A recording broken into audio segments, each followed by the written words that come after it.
Hey everyone, I'm Max March-Styman. I'm a USA Track and Field Level 2 jumps coach and a circus artist and a former science teacher.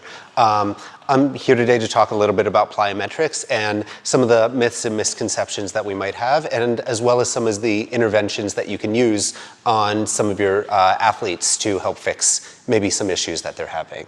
One of the first things that we're going to talk about is for athletes that are running like this. What you might notice is as they're running, their tailbone is back, they're leaning forward, and their knees aren't able to come very high.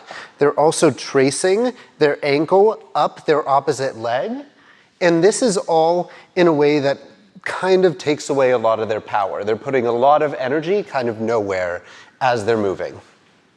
So what we want to do when we're running or bringing our knees up or even jumping is that we want to have a very upright posture. We want to have a chain so that any force that I put into the ground goes straight up my body, can kind of translate from one joint to the next in a straight line.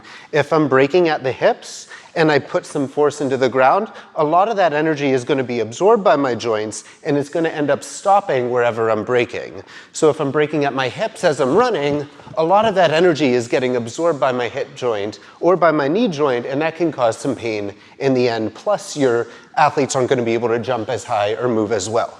So what we want to focus on when our athletes are doing any sort of drills for jumping or running is 1, knee up, toe up, and then 2, very upright posture. We want to think of pulling something like a line from the top of their head up to the ceiling. You want to have them be as tall as possible as they're moving, and you'll notice the difference right away. If I lean forward and stick my butt out and bring my knee up, it only goes about this high, right? If I stand up straight and bring my knee up, I already get 3 more inches or so. And that 3 more inches, I'm able to use that to develop height, power, rotation, whatever we want out of our athletes. So ideal running form would be something like this, as opposed to like this. So how do we fix that? If we have an athlete who is what we call braking at the hips, how do we fix that? One of the drills that we can use is a wall drill to try and encourage them to stay upright. So what you can have your athletes do is stand against a wall and have contact with their hands against the wall. This forces them to have their shoulders back in an upright posture.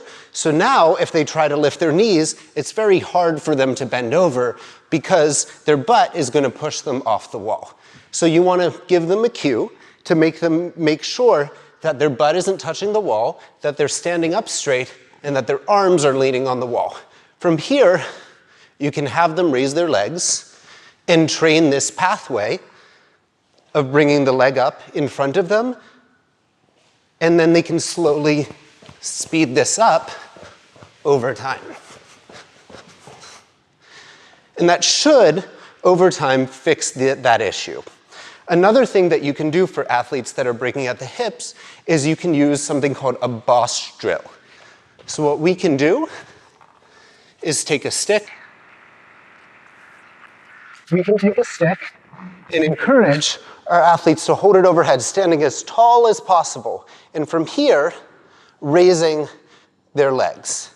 This is encouraging me to keep my spine neutral, to keep my pelvis from tilting too far back or too far forward, and to keep me upright.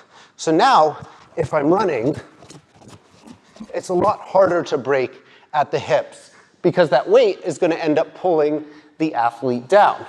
So keeping it overhead, make sure that the athlete stays as light as possible. So hopefully that fixes your athlete's issues. Stay tuned for more tips on how to translate the world of track and field to figure skating. Thank you. If this was helpful, feel free to subscribe and turn on notifications so you don't miss what's coming next. See you soon.